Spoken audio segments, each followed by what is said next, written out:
This story contains themes of psychological distress, a missing person investigation, and explores the darker side of human nature.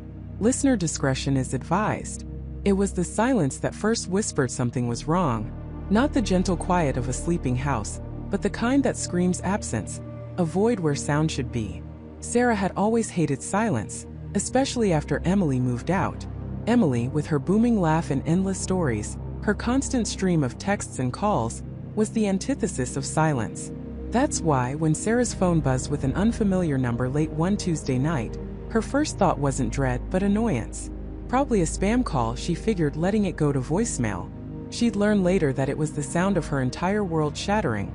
A single distorted message that would haunt her every waking moment and twist her dreams into nightmares. Sarah and Emily were inseparable. Think of those friendships forged in elementary school, tested by adolescence, and solidified by the chaos of young adulthood. They'd navigated everything from disastrous first dates to career crises, always with a shared pint of ice cream and a marathon of terrible rom-coms. Emily, with her vibrant red hair and a laugh that could fill a stadium, was the sunshine to Sarah's more reserved, thoughtful nature. Emily was a whirlwind, always chasing the next big adventure, whether it was a spontaneous road trip to a national park or convincing Sarah to try a new questionable fusion restaurant downtown. Sarah, a freelance graphic designer, often found herself the anchor to Emily's effervescent spirit, grounding her, but also secretly thriving on the excitement Emily brought into her life. Their routine was predictable, comforting: Monday night dinners, Wednesday night movie marathons, and a constant stream of texts about everything and nothing. Emily was the kind of friend who'd text you a picture of a particularly fluffy cloud, just because she thought you'd appreciate it. She was present. She was there. Until she wasn't. It started subtly. Emily missed their Monday night dinner. Unheard of. Sarah's first thought was that Emily had finally landed that big promotion at the marketing firm she'd been gunning for and was celebrating. She texted, "Congrats, superstar. You ditched me for champagne, didn't you?" No reply. She called. Straight to voicemail. A little odd, but Emily sometimes let her phone die if she was out having too much fun. Sarah shrugged it off, made herself a sad solo dinner, and assumed she'd wake up to a flurry of apologetic texts. Tuesday morning, still nothing. Sarah's unease began to prickle. Emily was meticulous about her work, rarely missed a deadline or a meeting. Sarah knew Emily had a big presentation scheduled for Tuesday morning. She called Emily's office. Her colleague David sounded confused. "Emily? No, she hasn't come in yet. We figured she was just running late." Sarah's stomach clenched. Emily was never late. Never. Not for something important. David promised to call if he heard anything, his voice laced with a growing concern that mirrored Sarah's own. Hours crawled by. Sarah's phone felt heavy in her hand, a dead weight that refused to ring with the one call she desperately needed. She tried Emily's apartment. No answer. She even drove past the building, her heart thumping against her ribs. Lights were off. The blinds were drawn. Everything looked normal, and yet, everything felt terrifyingly wrong. It was the kind of normal that screams louder than any chaos. By Tuesday afternoon, a cold dread had settled in Sarah's bones. She called Emily's parents, a sweet couple who lived 2 states away. They hadn't heard from her since Sunday. Sarah tried to keep her voice steady, to downplay her rising panic, but she could hear the alarm in Mrs. Henderson's voice as she promised to try Emily's other friends. The network of calls began, a desperate web cast across their mutual acquaintances. No one had seen Emily since Sunday evening. It was late Tuesday night when Sarah's phone buzzed again. This time it wasn't a spam call. It was a voicemail notification. The number was unfamiliar, a long string of digits that didn't match any of Emily's known contacts, or anyone Sarah knew for that matter. Her heart leaped. Maybe Emily had lost her phone and was calling from a borrowed one? Hope, a fragile, desperate thing, flared within her. She tapped the notification, holding her breath. The message began with static, a harsh crackle that made her wince.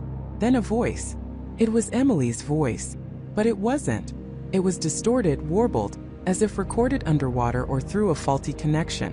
It was barely a whisper, yet it clawed its way into Sarah's ears, raising goosebumps on her arms. "Sarah, it's not. I can't. The light, it's fading. No, don't look under."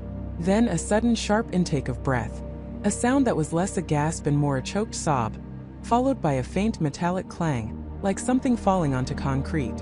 And then silence. A different kind of silence this time.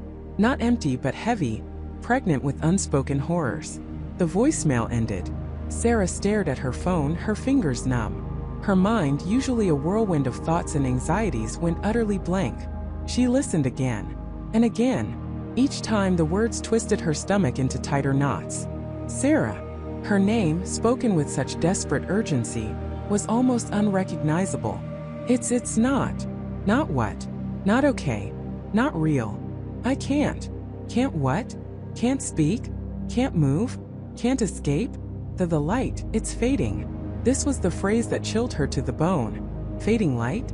Was Emily injured? Trapped somewhere dark? Don't look under. This was where the message dissolved into pure terror. Under what? The bed? The rug? The house? The earth? The unfinished sentence hung in the air. A phantom limb of a warning. The metallic clang. What was it? A tool? A weapon? Or something far more mundane? Yet sinister in this context?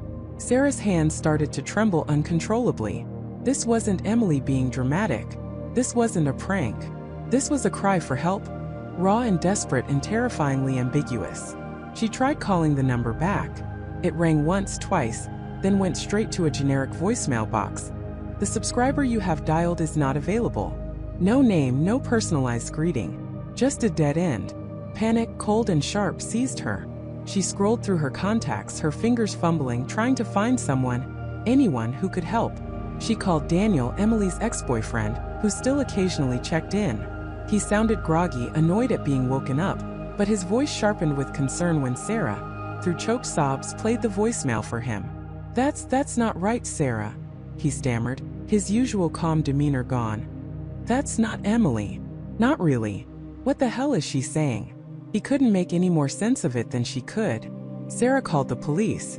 Officer Miller, his voice weary but patient, listened to her frantic explanation. He assured her they were already looking into Emily's disappearance, that a missing person report had been filed by her parents. But when Sarah mentioned the voicemail, his tone shifted. An unfamiliar number? Distorted message? "Ma'am, are you sure this isn't some kind of prank call? Or perhaps a wrong number?" "It's her voice," Sarah insisted, her own voice cracking. "It's Emily. She's in trouble," she said, "don't look under the..." And then it cut off. Officer Miller sighed. "We'll note it down, ma'am." But without a clear location or any discernible threat, it's difficult to act on a fragmented message like that. It could be anything. But Sarah knew it wasn't anything. It was everything. It was the last desperate plea from her best friend. A puzzle wrapped in a nightmare. A warning she couldn't ignore. "Don't look under the..." The words echoed in her skull. A broken record of dread. Under what? And why? What hidden horror was Emily trying to warn her about? Even as her own voice faded into the terrifying static of the unknown, Sarah knew with a certainty that chilled her to the bone, that the police wouldn't be enough. The voicemail was too strange, too personal, too cryptic. If she wanted to find Emily, if she wanted to understand what "don't look under the" truly meant, she would have to unravel this terrifying mystery herself. And she had a sickening feeling that whatever she found, whatever under the referred to, it would be far worse than she could ever imagine. The search for Emily had just begun, and it was starting with a whisper from the grave. The whisper from the grave echoed in Jessica's ears, each replay of Emily's voicemail tightening a knot of dread in her stomach.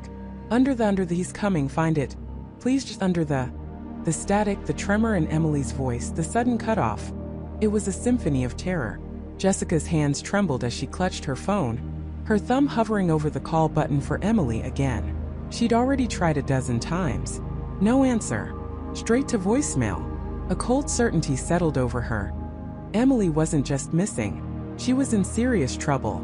Jessica frantically scrolled through her contacts. Who else would know? She called their mutual friend, David, who lived a few states away. He hadn't heard from Emily in days, thought she was just busy with her new project. Then she tried Sarah, another friend from college. Sarah said Emily had been acting a little distant lately, preoccupied, but nothing alarming. No one had seen her since Tuesday, 3 days ago. That was the day before Emily's frantic voicemail. A chilling realization struck Jessica. Emily had been gone for longer than she'd initially thought, and no one had even noticed. Panic began to morph into a fierce determination. Jessica wasn't just a friend, she was a fixer. She was the one Emily always called when things went sideways, the one who could untangle any mess. But this felt different. This felt like a puzzle with pieces missing, and the stakes were terrifyingly high.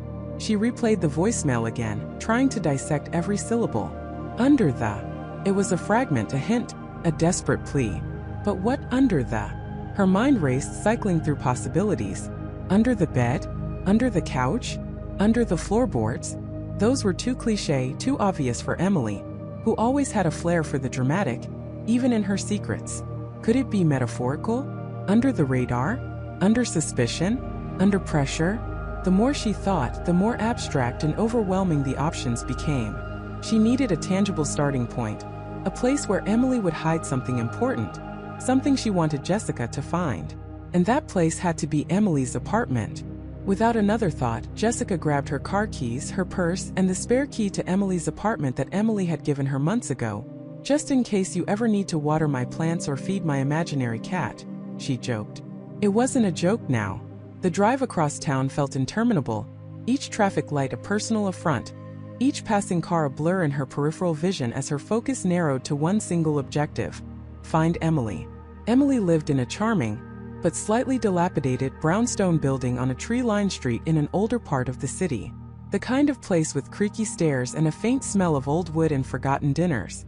Jessica parked a block away, her heart thumping against her ribs like a trapped bird. The evening air was cool, a deceptive calm before what she knew would be a storm. As she approached the building, a flicker of movement in a window across the street caught her eye. An elderly woman, Mrs. Henderson, Emily's notorious busybody neighbor, was peering out from behind lace curtains. Jessica offered a quick, forced smile. Mrs. Henderson, a woman who knew everyone's business down to what time they put their recycling out, was the last person Jessica wanted to talk to right now. But she couldn't ignore her. "Jessica, dear. What a surprise." Mrs. Henderson's voice, surprisingly robust for her age, carried across the small front yard. "Looking for Emily? Haven't seen her around much these past few days. Thought she was on one of her trips." Jessica forced a casual tone. "Oh hey, Mrs. Henderson. Yeah, just swinging by. Emily and I had plans, but I haven't heard from her. Thought I'd try her door." Mrs. Henderson's brow furrowed. "That's odd. She's usually so punctual. I did see a rather unusual fellow leaving her apartment 2 nights ago. Tall dark coat, hat pulled low. Never seen him before. Didn't look like any of her usual friends." Jessica's blood ran cold. "Unusual? What do you mean?" "Just didn't seem right. Like he was trying to be unnoticed. He had a large dark bag too. Don't know what it could have been. And he left in a hurry, didn't even glance my way, which is rare for someone leaving Emily's place. She always has such polite visitors." Mrs. Henderson paused, her eyes narrowing. "You don't think?" No, I'm sure it's nothing," Jessica interjected quickly, trying to quell the rising tide of alarm. "Emily probably just had a late meeting or something. You know how she is, always working on some big project."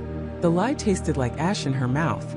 Emily would never let a stranger into her apartment late at night, especially not someone who seemed to be trying to avoid notice. And a large dark bag? What could have been in it? Or, more terrifyingly, what could have been taken? "Well, if you see her, tell her Mrs. Henderson says hello," the old woman said, still looking unconvinced. Jessica nodded, mumbling a farewell, and practically sprinted up the brownstone steps, fumbling with the spare key. Her hands were shaking so badly she almost dropped it. The lock clicked with a chilling finality. Jessica pushed the heavy door open, stepping into the dim silence of Emily's apartment. The air was still, cold, almost stagnant. A faint scent of lavender and old books hung in the air, distinctly Emily, but overlaid with something else, something indefinable that prickled at Jessica's senses. It wasn't a smell exactly, but a feeling of absence. The living room was neat, almost unnervingly so. Emily was usually a whirlwind of creative chaos, books stacked haphazardly, half-finished sketches on the coffee table, a stray coffee mug here, a discarded sweater there. But now everything was in its place. The cushions on the sofa were plumped, the magazines stacked neatly, the coffee table cleared. It was pristine, sterile, and utterly wrong. It was as if someone had come in and tidied up after Emily left. or after Emily was taken. Her gaze swept the room, searching for any sign of a struggle, any overturned furniture, anything at all. Nothing. A half-empty teacup sat on a coaster by the armchair, a single forgotten teabag still steeping in the cold liquid. It was a mundane detail, yet it screamed of sudden departure. Emily never left a half-finished tea. Jessica's eyes darted around, trying to make sense of the unsettling order. She walked slowly, cautiously into the bedroom.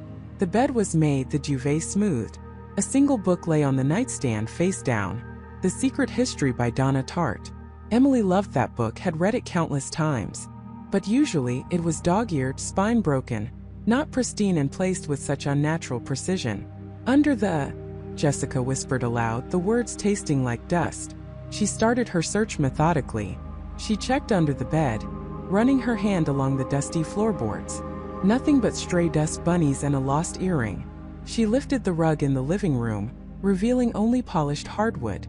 She checked under the sofa cushions, finding only a few loose change and a forgotten pen. This wasn't working. The under the felt too specific, too personal to Emily. It wasn't just any under. It was the under. She returned to the living room, her mind a whirlwind of frustration and growing fear. The silence of the apartment pressed in on her, amplifying the frantic beat of her own heart.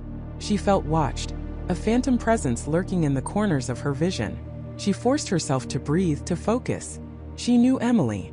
Emily was meticulous about her secrets, often hiding things in plain sight or in places only she would think of. Jessica's eyes fell on the large, antique mahogany bookshelf that dominated one wall of the living room.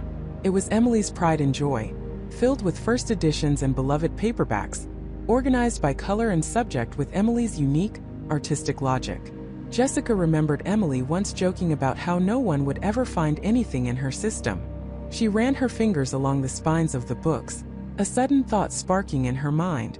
What if under the wasn't about furniture or rugs? What if it was about something within Emily's world, something she cherished? She moved to the bottom shelf, where Emily kept her oldest, most treasured volumes. She kneeled, her gaze scanning the titles. Then she noticed it. Near the corner, almost perfectly camouflaged by the dark wood of the bookshelf space and the shadows cast by the books, was a faint seam. A tiny, almost imperceptible line in the floorboard directly beneath the shelf. It was too perfect, too precise to be an accident. It looked like a very clever, very well-hidden compartment. Her breath hitched. This was it. This had to be it. This was Emily's secret, her under the... Jessica pressed on the seam, then tried sliding it, then gently prodding it with her fingernail. It was flush, barely movable. She looked around for something to pry it open. Her eyes landed on a small, ornate letter opener on Emily's desk. Perfect. With trembling hands, Jessica inserted the tip of the letter opener into the seam and gently, carefully, applied pressure. There was a soft click, almost inaudible, and a small section of the floorboard, about 6 inches square, lifted slightly.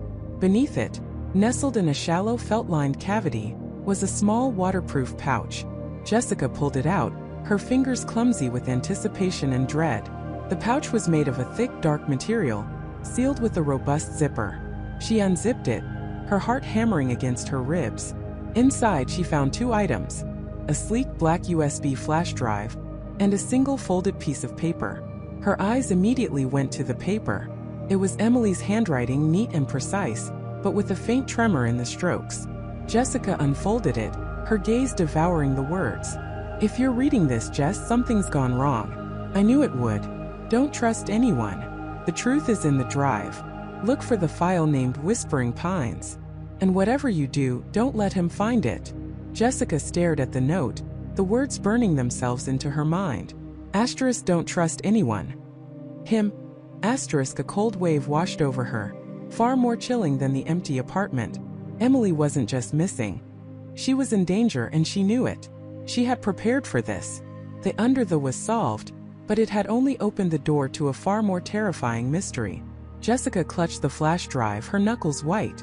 She had to get this to a computer. Now. But the feeling of being watched intensified, a prickling sensation on the back of her neck, making her wonder if he was closer than she thought. Jessica clutched the flash drive, her knuckles white. She had to get this to a computer. Now. But the feeling of being watched intensified, a prickling sensation on the back of her neck, making her wonder if he was closer than she thought. Her apartment, usually a sanctuary, now felt like a trap. Too easy to follow her there, too predictable. Her mind raced, discarding options. A public library? Too slow, too many prying eyes, too insecure. A coffee shop with Wi-Fi? Even worse. She needed somewhere private, secure, and fast. Then a name flashed in her mind: Sarah. Sarah Jenkins.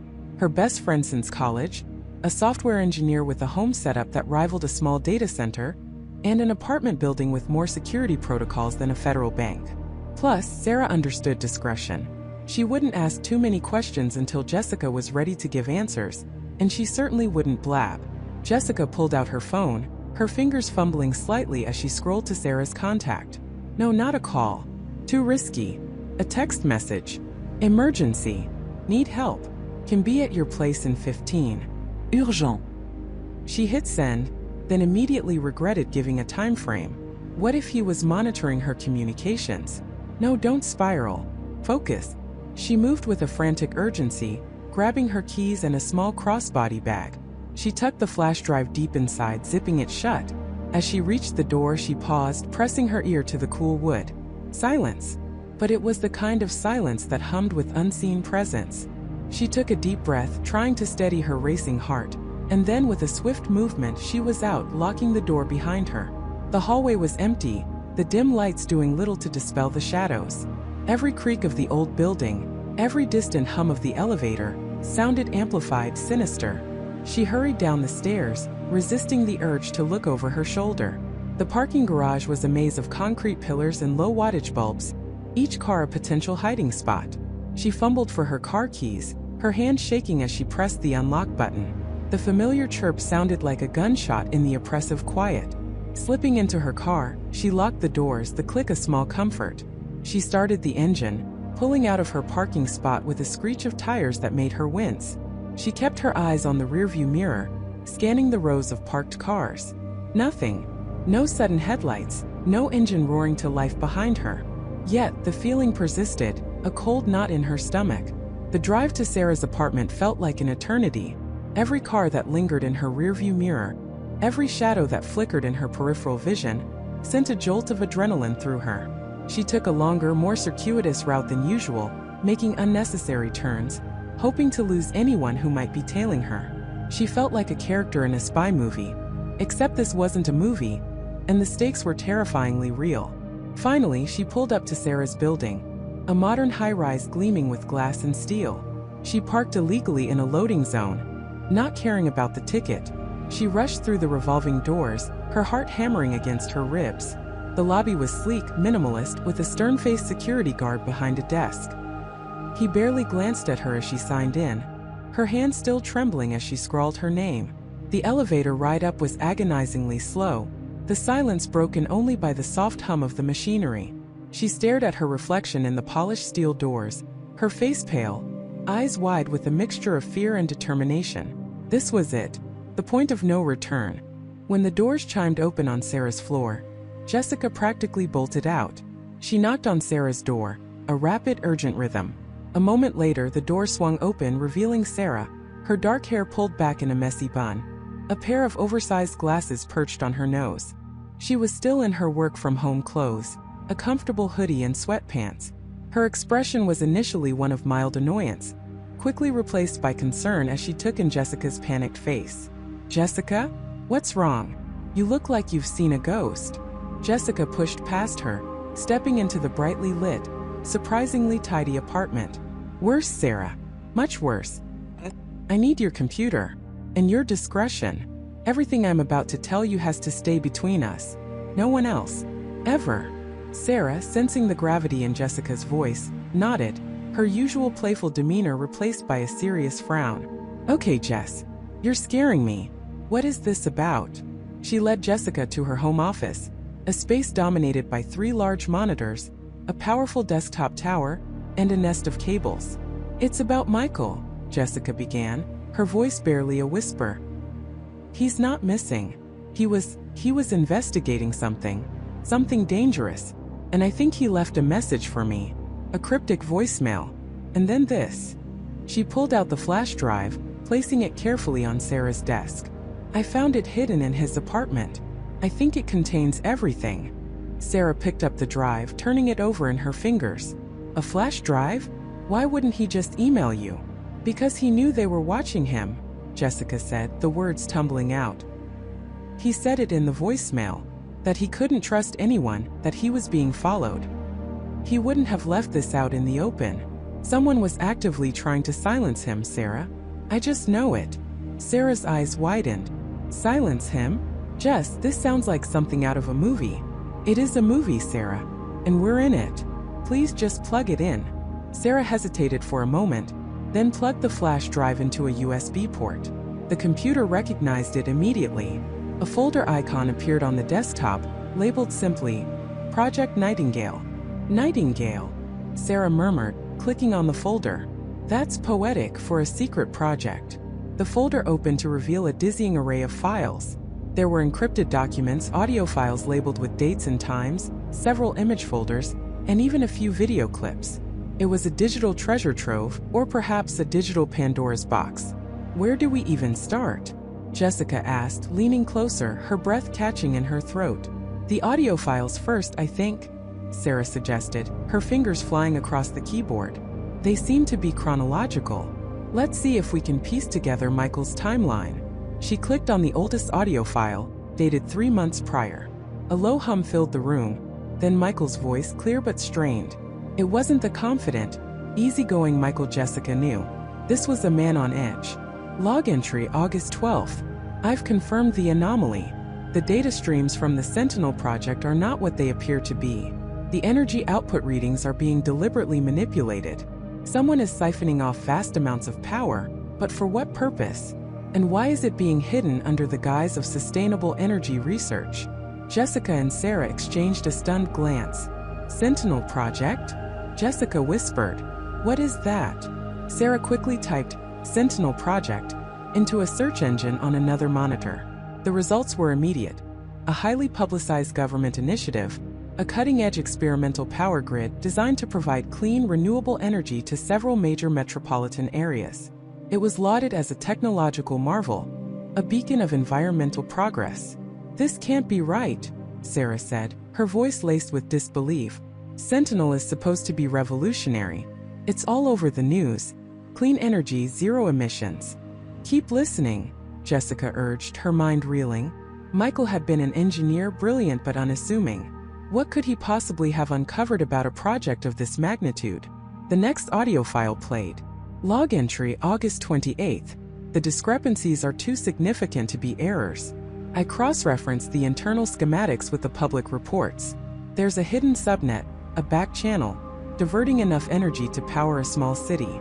I've traced the initial routing points to a shell corporation, Viridian Dynamics.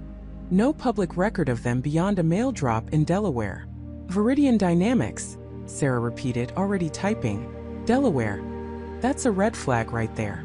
Known for anonymous corporate registrations." The search results for Viridian Dynamics were sparse, just as Michael had described. A single-page website, an obscure LinkedIn profile for a CEO with no discernible history, and a generic contact email. "This is deep, Jess," Sarah said, her voice hushed. Michael wasn't just investigating a glitch. He was uncovering something massive. Jessica felt a chill that had nothing to do with the air conditioning. This wasn't just about a missing person anymore. This was about a conspiracy, possibly involving vast sums of money and powerful entities. Michael hadn't just disappeared. He had stumbled into a hornet's nest. Sarah clicked on another audio file, this one dated September 15th. Michael's voice was even more strained now, a frantic edge to it. "They know I'm looking. I almost got caught accessing the server logs at the main facility. Someone tipped them off. I saw a black sedan outside my apartment this morning. They're watching me. I need to go dark. But I have a lead. A name." A low-level technician mentioned a whisper network within Viridian. Said it was run by someone called the Architect. "They control everything." "The Architect?" Jessica whispered, her skin crawling. The name sounded chillingly impersonal, like a force rather than a person. Suddenly, the lights in Sarah's apartment flickered, plunging the room into momentary darkness before snapping back on. Sarah's computer screens went black, then rebooted, displaying the familiar startup logo. What was that? Jessica gasped, jumping back. Sarah frowned, her eyes scanning her system. Power surge? No, the rest of the building's fine. My backup battery should have kicked in seamlessly. That was odd. As her computer came back online, a new notification popped up on one of the secondary monitors. It was a small, unassuming text file, but its presence was anything but. The file was labeled, "You're getting warmer." Both women stared at the screen, a cold dread washing over them. It wasn't a power surge. It was a message. They weren't just discovering Michael's secrets. They were being watched as they did it. And whoever was watching, they were getting closer. Both women stared at the screen, a cold dread washing over them. It wasn't a power surge. It was a message. They weren't just discovering Michael's secrets. They were being watched as they did it. And whoever was watching, they were getting closer. Jessica's breath hitched, a silent gasp escaping her lips. Emily's hand flew to her mouth, her eyes wide with a terror that mirrored Jessica's own. The word "watching" pulsed on the screen. An accusation, a promise, a chilling declaration of presence. The air in Michael's apartment, already heavy with the mystery of his disappearance, now felt suffocating, as if an unseen entity had just stepped into the room with them. "Oh my God," Emily whispered, her voice barely audible. Someone knows we're here." Jessica couldn't speak. Her mind raced, grappling with the impossible. How could anyone know? They had been so careful. They hadn't told anyone about the voicemail, about coming to Michael's apartment. This wasn't a random hack. This was targeted, personal. Her gaze darted around the room, scrutinizing every shadow, every corner. The blinds were drawn, the door locked. Had someone been outside watching them enter? Or worse, had someone been inside? The thought sent a shiver down her spine, raising goosebumps on her arms. "We need to get out of here," Jessica finally managed, her voice trembling. "Now." Emily nodded frantically, already pushing back from the desk. The laptop, still displaying the ominous message, seemed to glow with a malevolent light. It was no longer a tool for discovery. It was a window into their newfound vulnerability. "Wait," Emily said, her eyes fixed on the screen. "How did they do that? Was it a pop-up? Or did they take control?" Jessica leaned closer, forcing herself to look. The message wasn't in a browser window or a new application. It seemed to have overridden the entire operating system. A stark white text on a black background, exactly like an old-school command prompt. It was sophisticated, deliberate. "It doesn't matter how," Jessica said, her voice firmer now, urgency overriding fear. "What matters is that they can. And if they can send a message, what else can they do? What if they're listening? What if they're watching through the webcam?" Emily's hand shot to cover the small camera lens at the top of the laptop screen. A futile gesture against an unseen, omnipresent threat. The paranoia was immediate, overwhelming. Every creak of the old building, every distant siren, every rustle of the wind outside the window now sounded like a harbinger of danger. "We can't stay here," Emily reiterated, her eyes wide. "But where do we go? What about the laptop? We can't just leave it." Jessica grabbed the laptop, her fingers brushing against the cold metal. It was heavy, but it felt like their only link to Michael. Their only weapon against this new, unknown adversary. "We take it with us. We need to find somewhere safe, somewhere they won't expect us to be." They moved with a frantic urgency, a silent agreement passing between them. Jessica quickly unplugged the laptop, stuffing it into Michael's worn leather messenger bag, the same bag she'd found on the floor earlier. Emily snatched her phone from the desk, her fingers fumbling, and then hesitated, looking at Michael's phone still charging next to it. "Should we take his phone?" Emily asked, her gaze flicking nervously towards the door. "No," Jessica said immediately. "It's a tracker. Anything connected to him, anything we found here, could be compromised. We need to cut ties to this place, to anything he might have left behind that could lead them to us." The irony wasn't lost on her. They were here because of Michael's cryptic voicemail, because they were trying to find him, and now they were running from the very investigation they had initiated. "The game has rules," echoed in her mind, taking on a far more sinister meaning. This wasn't just Michael's game anymore. They had been pulled into it, unwittingly becoming pawns. They moved quickly through the apartment, not bothering to collect anything else. Their own purses, their keys. That was it. Every shadow seemed to lengthen, every sound amplified. As Jessica reached for the doorknob, she paused, her hand hovering. "What if they're waiting outside?" she whispered, the scenario playing out vividly in her mind. A figure lurking in the dimly lit hallway. A sudden ambush. Emily swallowed hard. "We don't have a choice. We can't just sit here and wait for them to come in." Taking a deep breath, Jessica slowly, carefully turned the knob. The click was loud in the sudden silence. She pulled the door open just a crack, peering into the hallway. Empty. The apartment building was old, quiet, most residents likely asleep or out for the evening. No strange cars visible through the peephole. Still, the feeling of being watched was palpable, a phantom weight on her shoulders. They slipped out, Jessica locking the door behind them with shaking hands. They didn't speak as they descended the 3 flights of stairs, their footsteps soft, almost silent. Every creak of the old wooden steps, every distant hum of the elevator, made them flinch. The cold air of the lobby offered little comfort. Stepping out onto the deserted street, the night air hit them sharp and cold. Jessica pulled her jacket tighter, her eyes scanning the street. There were a few cars parked, but nothing seemed out of place. No vans with dark windows, no figures lurking in the shadows. Yet the feeling persisted. They were still being watched. "Where to?" Emily asked, her voice hushed, as if speaking too loudly would alert their unseen pursuers. Jessica thought quickly. Her own apartment was out. Emily's apartment was out. Any place they frequented was a risk. The police? They didn't have enough. A cryptic message on a laptop that had since been turned off. A strange voicemail and a missing person. They would be seen as 2 hysterical women imagining things. They needed more answers, more concrete evidence, before they could involve authorities who might dismiss them or worse, expose them further. A hotel, Jessica decided. Somewhere far from here. Somewhere anonymous. We need a place to think, to figure out what to do with this. She patted the messenger bag containing Michael's laptop. They hailed a cab a few blocks away, walking briskly, constantly looking over their shoulders.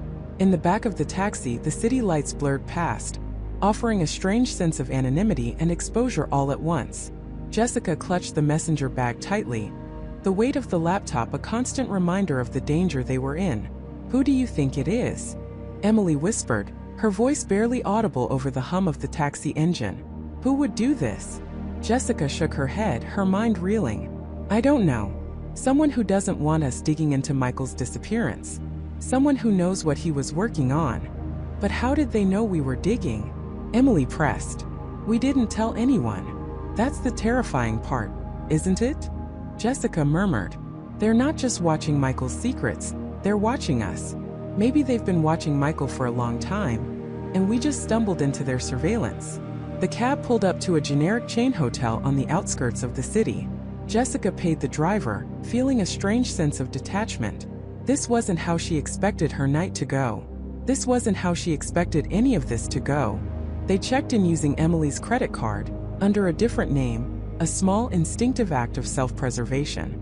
The room was bland, impersonal, but it felt like a temporary sanctuary, a place where they could finally breathe without the immediate threat of unseen eyes. Once inside, the first thing Jessica did was pull out the laptop. She powered it on, her heart pounding in her chest. The screen flickered to life, and to their relief it booted normally, displaying Michael's familiar desktop. The watching message was gone. It was as if it had never happened, a phantom warning. "It's gone," Emily breathed, a mix of relief and renewed fear in her voice. "So what now?" Jessica stared at the screen, her mind racing. The message had been a clear warning, a demonstration of power. It wasn't just about stopping them, it was about terrifying them, and it had worked. But retreat wasn't an option. Michael was still missing, and now they were directly involved. "We go back to the beginning," Jessica said, her voice firm, a new resolve hardening her features. "The voicemail. The game has rules." He wasn't just talking to himself, was he? He was talking to them, to whoever is behind this. She opened the audio file again, playing Michael's distorted voice. "Asterisk, I know you're listening. The game has rules. You crossed the line. It's not about the money anymore. It's about everything." "Asterisk, everything," Emily repeated, her brow furrowed. "What everything?" Jessica replayed the final, most unsettling part. "Asterisk, they're coming. The old place, the key is there. Don't let them win. Don't let them silence me." Asterisk. The old place, Jessica pondered aloud. We thought it was his old apartment, but that was a dead end. What if it's not a place he lived? What if it's a place he worked? Or a place connected to this game he was playing? Emily was quiet for a moment. Then a thought seemed to strike her. Michael was obsessed with history, right? Old buildings, forgotten stories. He used to spend weekends exploring abandoned factories, old libraries, even graveyards. Jessica's eyes widened. Michael's passion for urban exploration, for the forgotten relics of the past. It had always seemed like a harmless hobby, a quirky interest. But what if it was more? What if the old place wasn't just old, but a place with historical significance? A place that might hold a secret Michael was trying to uncover. He had a journal, Jessica remembered, something she'd seen tucked away on his bookshelf, but hadn't paid much attention to. It was a thick, leather-bound notebook, filled with his illegible scrawl and strange sketches. She hadn't brought it with her, dismissing it as personal musings. A journal of his explorations? Emily asked, catching on. He always kept notes, maps, drawings of the places he found interesting. Yes, Jessica confirmed, a flicker of hope igniting amidst the fear. He called it his Atlas of Forgotten Places. He used to joke that it was his guide to the hidden history of the city. The pieces were beginning to align, forming a terrifying new picture. Michael, a man obsessed with uncovering hidden truths, stumbles upon something dangerous. He records a cryptic warning, leaves a clue about an old place and a key, and then vanishes. And now someone is watching them, warning them away, because they are getting too close to what Michael found. We need that journal, Jessica stated, her voice resolute. It could be the key to understanding the old place and what Michael was really involved in. But it's still in his apartment. A heavy silence descended upon them. Going back to Michael's apartment, the place where they had been explicitly warned, felt like walking into a trap. But the journal, it felt like their only lead, their only chance to understand the rules of this deadly game they had been forced into. They were no longer just searching for a missing friend. They were players in a high-stakes game they didn't understand, hunted by an unseen adversary. And the next move, the retrieval of Michael's atlas, felt like the most dangerous one yet. The air was thick with the weight of that realization. They were no longer just searching for a missing friend. They were players in a high-stakes game they didn't understand, hunted by an unseen adversary. And the next move, the retrieval of Michael's atlas, felt like the most dangerous one yet. Jessica and David sat in David's beat-up sedan, parked a block away from Michael's apartment building. The streetlights cast long, skeletal shadows, and the silence of the late hour felt less peaceful and more predatory. So how do we do this? David's voice was a low murmur, barely audible over the hum of the cooling engine. His knuckles were white where he gripped the steering wheel. Jessica chewed on her lip, her gaze fixed on Michael's third-story window, a dark rectangle against the slightly less dark sky. We can't just walk in. The police sealed it, remember? But Michael always had a backup plan, a contingency for everything. David frowned. What kind of contingency? The old oak tree, Jessica said, a flicker of memory in her eyes. Remember how we used to joke about it? He had a spare key, tucked into a small waterproof container, hidden in a hollow branch of the ancient oak at the back of his building. Said it was for emergencies, or if he ever locked himself out after a particularly spirited night. David's eyebrows shot up. You think it's still there? It's Michael. He's meticulous. If he set it up, it's there. Her voice held a note of desperate hope. It's our best shot. The police wouldn't know about it. No one would.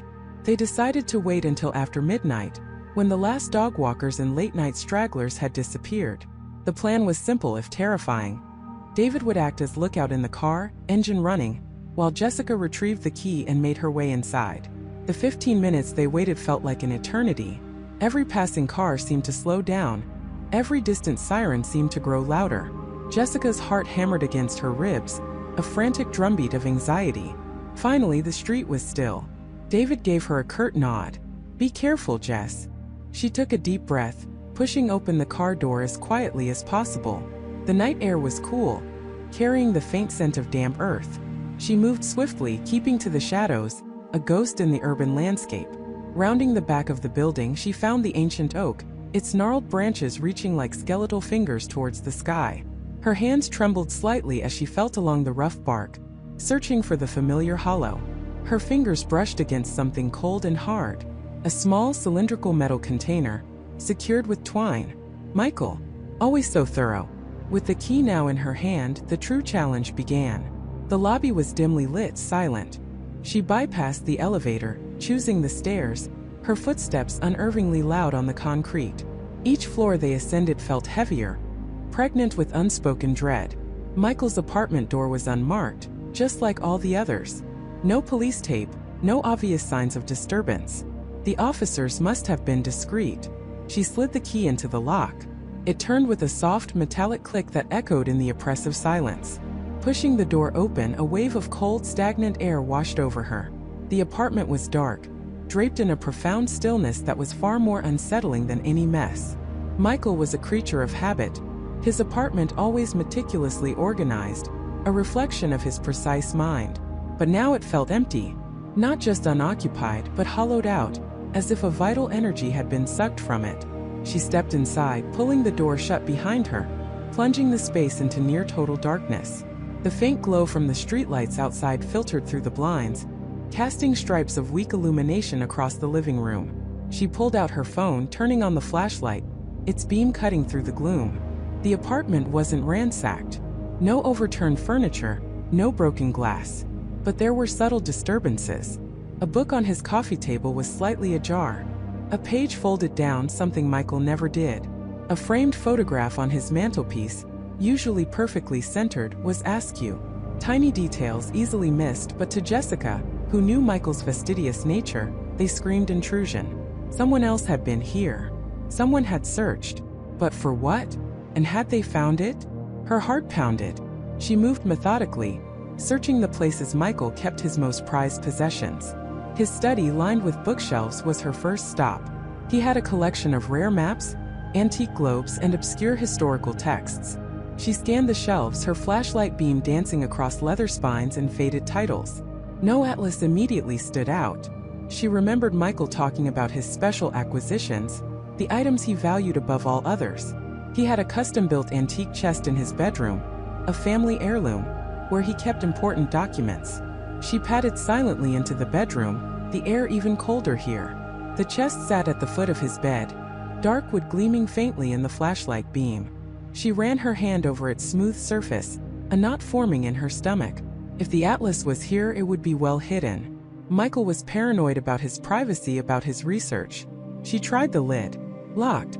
Of course. Michael never left anything unlocked. She searched for a key, checking the usual spots under the rug, in a nearby drawer. Nothing. Then she remembered his old trick. A hidden release mechanism, built into the ornate carving on the front panel. He'd shown it to her once, laughing at her surprise. Her fingers traced the intricate patterns, pressing, feeling for the subtle give. A soft click. The lid of the chest sprang open a fraction of an inch. Inside, nestled among faded velvet and some old letters, was a false bottom. She knew this because Michael had also shown her this. Another click and a section of the base lifted. And there it was. An old, oversized, leather-bound book, its cover dark with age, its edges worn smooth from countless hours of handling. The title, embossed in faded gold, read, Peter's Atlas of the World. It wasn't just any atlas. It was Michael's pride and joy, a rare edition he'd spent years acquiring. Jessica carefully lifted it out. It was heavy, thicker than she remembered. As her fingers closed around its spine, a shiver ran down her arm, a mix of relief and profound unease. This was it, the key. She secured the chest, closed the door, and made her way back to the living room. Just as she reached the door, a sudden jarring sound cut through the silence, the distinct thrum of an engine idling, directly outside the building. Then a pair of headlights swept across the blinds, slow and deliberate, illuminating the room for a split second before passing. Her breath hitched. Someone was out there. Someone was watching. David. She had to go. She fumbled with the lock, her hands shaking, adrenaline coursing through her veins. The click felt deafening. She slipped out, pulling the door shut, and practically flew down the stairs, clutching the heavy atlas to her chest. Bursting out the back door, she saw David's car pulling up to the curb, its passenger door already ajar.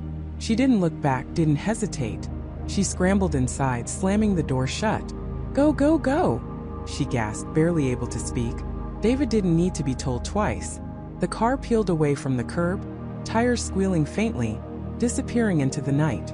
They drove in silence for several blocks, the tension a palpable third passenger in the car.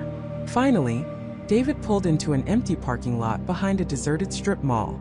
He cut the engine. The silence that followed was still heavy, but now tinged with the metallic tang of their own fear. What happened? David's voice was strained. "Someone was watching," Jessica whispered, still catching her breath. "A car. It drove by slowly." They knew. A cold dread settled over them. They had been seen. They had been followed. The hunter was still out there, and they had just confirmed their involvement. "Did you get it?" David asked, his eyes wide in the dim light. Jessica nodded, placing the heavy atlas carefully on the dashboard between them. Its dark leather seemed to absorb the faint light, a silent, imposing presence. "Let's see what Michael left us," she said, her voice barely a whisper. She opened the atlas. The pages were thick, creamy, filled with detailed maps of continents and countries, oceans and mountain ranges. At first glance, it appeared to be just a magnificent old geography book. She started flipping through, her fingers tracing the intricate lines of borders and rivers. Nothing. Just maps. Beautiful, precise, but just maps. David leaned closer, his brow furrowed. "Are you sure this is it? Maybe it's not meant to be obvious." "Michael never did obvious," Jessica replied, her gaze fixed on the pages. "He loved puzzles, riddles, hidden meanings." She slowed her pace, examining each page more carefully. She ran her fingers along the edges, feeling for any unusual textures, any loose inserts. Her eyes scanned the margins, the index, the dedication page. Still nothing. Frustration began to bubble up. Had they risked everything for nothing? Then, on a map of a remote, densely forested region in the northeastern United States, something caught her eye.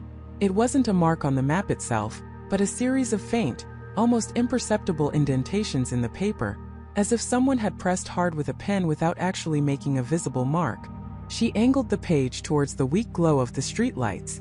There, clustered around an unnamed mountain peak, was a series of tiny, almost invisible X marks, forming a pattern that was too deliberate to be random. They were so faint she almost missed them. It was as if Michael had marked them with a stylus, not ink. Her heart quickened. This was it. And then, in the wide, blank margin of that very same map, written in Michael's distinctive, precise handwriting, were two lines: 41.3825N, 73.9213W, and underneath it a single cryptic word: Sentinel. Jessica's breath hitched. Coordinates. Real coordinates. She quickly pulled out her phone, her fingers flying across the screen, punching in the numbers into a mapping app. The location that popped up was in the rugged, forested terrain of Bear Mountain State Park, New York. Remote. Isolated. But what did Sentinel mean? A code word? A landmark? Person? She looked back at the atlas, her eyes scanning the page, searching for more. Her fingers brushed against the crease in the middle of the map. And there, tucked deep into the fold, almost invisible against the aged paper, was a small, faded photograph. She carefully pried it out. It was old, the colors muted, the edges softened by time. It showed a younger Michael, perhaps in his late 20s, standing in front of a weathered stone structure. It was partially obscured by moss and ivy, almost blending into the forest around it. He was holding something small in his hand, but it was blurry, indistinct. In the background, rising majestically above the trees, was a distinctive, jagged rock formation, like a broken tooth against the sky. Jessica stared at the photograph, then back at the coordinates, then at the word Sentinel. It all clicked into place with a horrifying certainty. "These coordinates," she whispered, her voice trembling, "they lead to Bear Mountain. And this structure in the photo, it has to be the Sentinel. This is where Michael went. Or where he was going." David leaned over, his eyes wide as he looked at the coordinates, the word, the photograph. "He left us a breadcrumb trail. A destination. But a destination to what? Or to whom?" The danger they felt outside Michael's apartment intensified tenfold. They weren't just looking for clues anymore. They were being led to a specific place, a place Michael clearly wanted them to find. But for what purpose? And was it a trap? The atlas, heavy and silent, now held the weight of their next, most perilous journey. They had a location, a visual cue, and a terrifying sense of urgency. Whatever Michael was involved in, it was drawing them deeper into its dark heart, towards whatever waited for them in the wilderness of Bear Mountain. The drive to Bear Mountain was a descent into a different world. The familiar suburban sprawl slowly gave way to winding country roads, dense forests pressing in on either side. The air grew cooler, carrying the scent of pine and damp earth, a stark contrast to the city's exhaust fumes. Emily gripped the steering wheel, her knuckles white, David beside her, his gaze fixed on the GPS, then out at the encroaching wilderness. The silence in the car was thick, punctuated only by the hum of the tires and the frantic beat of their own hearts. Every mile seemed to pull them further from safety, deeper into Michael's desperate game. Bear Mountain wasn't a pristine national park. It was a sprawling state forest, largely untamed, known more for its challenging hiking trails and occasional disappearances than for scenic overlooks. As they approached the designated coordinates, the paved road vanished, replaced by a gravel track that rattled the car's suspension. Trees, ancient and gnarled, formed a canopy overhead, blocking out the afternoon sun, casting the path in perpetual twilight. The sense of isolation was absolute. Cell service had dwindled to a single, flickering bar, then vanished entirely. They were truly alone. They parked the car at a small, overgrown turnout, the only sign of human presence, a faded bullet-riddled park sign that read, "Bear Mountain Wilderness Area, enter at your own risk." A chillingly apt warning. Emily killed the engine, and the sudden silence was deafening, filled only by the rustling of leaves and the distant, unseen calls of forest birds. David pulled out their backpack, equipped with water, snacks, a first aid kit, and the printout of the satellite image Michael had sent. The visual cue was clear on the map, a distinctive rock formation, shaped like a jagged tooth, marking the starting point of their search. Beyond that, the trail was undefined, leading into deeper woods. "This is it," David said, his voice a low murmur, barely audible above the forest's breath. He pulled out a compass and oriented himself. "The formation is about a mile due north, according to the map." They started walking, the ground uneven beneath their feet, a carpet of fallen leaves and moss. The air was thick with humidity, the scent of decaying wood and damp soil overwhelming. Every snap of a twig, every rustle in the undergrowth made them jump. Emily found herself constantly scanning the tree line, half expecting to see Michael emerge, half terrified of what else might be watching them. The forest felt alive, but not in a comforting way. It felt ancient, watchful, and indifferent to their plight. After what felt like an eternity, they spotted it. The jagged-tooth rock formation Michael had highlighted. It jutted out from the earth, a dark, menacing silhouette against the dim sky, its surface mottled with lichen. A shiver ran down Emily's spine. This was the first concrete landmark, the first undeniable proof that Michael had been here, that this wasn't some elaborate, cruel hoax. "Okay," David breathed, consulting the map again. "From here the path Michael marked goes deeper in. It's not a maintained trail." He pointed towards a narrow break in the dense foliage, almost invisible to the untrained eye. "Looks like he carved his own way." They pushed through the thick undergrowth, branches clawing at their clothes, leaves slapping their faces. The path was barely discernible, just a slight depression in the forest floor, occasionally marked by a broken branch or a scuffed rock. Michael had been careful, or perhaps desperate, to hide his tracks. Emily found herself imagining him, alone, pushing through this same wilderness, driven by some unknown terror or mission. What could possibly have led him to such a remote, desolate place? After another 20 minutes of arduous trekking, David stopped dead. "Look!" Ahead of them, nailed crudely to the trunk of a massive oak, was a small, weather-beaten wooden sign. It was old, almost consumed by moss, but the symbols carved into it were unmistakable. It was the peculiar geometric symbol they had seen in Michael's earlier fragmented clues. A circle intersected by two vertical lines, with a smaller circle nested within the top quadrant. It was crude, almost tribal, but undeniably the same symbol. Emily felt a jolt of both fear and exhilaration. He was here. He definitely was here. David reached out, tracing the symbol with a cautious finger. "This isn't just a marker. This is a warning, or an invitation." His voice was hushed, reverent. "It feels ancient, not something Michael would just invent." Beyond the sign, the forest opened slightly, revealing a small, almost perfectly circular clearing. The ground here was bare earth, not overgrown with underbrush, as if something had been deliberately cleared. In the center of the clearing, partially obscured by fallen leaves and shadows, was a structure. It wasn't a cabin or a tent. It was more like a lean-to, a crude shelter constructed from branches and tarps, almost swallowed by the surrounding trees. Their hearts hammered against their ribs as they approached, their footsteps crunching loudly in the unnerving silence. The air in the clearing felt different, heavier, charged with a strange energy. It was cold, even though the sun, now peeking through gaps in the canopy, was trying its best to warm the forest. The lean-to was small, barely tall enough to crouch inside, but it was surprisingly sturdy. A torn, faded blue tarp formed its roof, stretched taut over a framework of thick branches. As they peered inside, a wave of relief, quickly followed by a fresh surge of dread, washed over them. Inside, nestled amongst a scattering of old leaves and dirt, they found a few items: a crumpled energy bar wrapper, an empty plastic water bottle, and a worn leather-bound journal. Emily knelt, her hands trembling as she reached for the journal. Its cover was scuffed, the leather soft from use. She opened it carefully, the pages brittle with age. The writing inside was Michael's, unmistakable. His familiar, hurried scrawl filled page after page, but the content was chilling. It wasn't a diary of his daily life. It was a chronicle of his descent into obsession, a desperate, frantic search for something. The entries were dated, but not in chronological order. Some were barely legible, scratched out in what looked like torchlight. Others were clearer, written with a frantic urgency.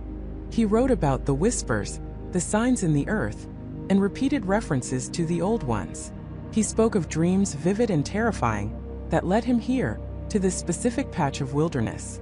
He mentioned the symbol, calling it the key, and describing how he'd found similar markings on ancient stones, half buried in the soil, deeper in the mountain. One entry dated just a few weeks prior stood out, scrawled in thick black ink, asterisk, they're real. All of it. The stories, the legends, the warnings. I found it. The entrance. It's hidden, protected by the guardians. But the veil is thinning. I can feel their presence. I can hear them calling. I have to go deeper. I have to understand. Asterisk. Emily looked up at David, her face pale, her eyes wide with a dawning horror. What is he talking about? Guardians? Old ones? Entrance. David took the journal, his brow furrowed in concentration. He flipped through more pages. He's not just missing Emily. He's been consumed by something. This isn't just a hike gone wrong. This is a rabbit hole to something truly ancient and terrifying. He pointed to a crude drawing on one of the final pages. It was a map, hand-drawn and intricate, detailing a winding path from their current location, past several more of the peculiar symbols, to a central point marked with a larger, more complex version of the symbol. And underneath it, a single chilling word. Asterisk nexus. Asterisk. The nexus, David whispered, his voice barely audible. He thought this was some kind of portal, a convergence point. As they absorbed the implications of Michael's journal, a low guttural growl echoed from the dense trees just beyond the clearing. It wasn't the sound of a bear or a coyote. It was deeper, more resonant, and utterly primal. It vibrated through the ground, through their very bones.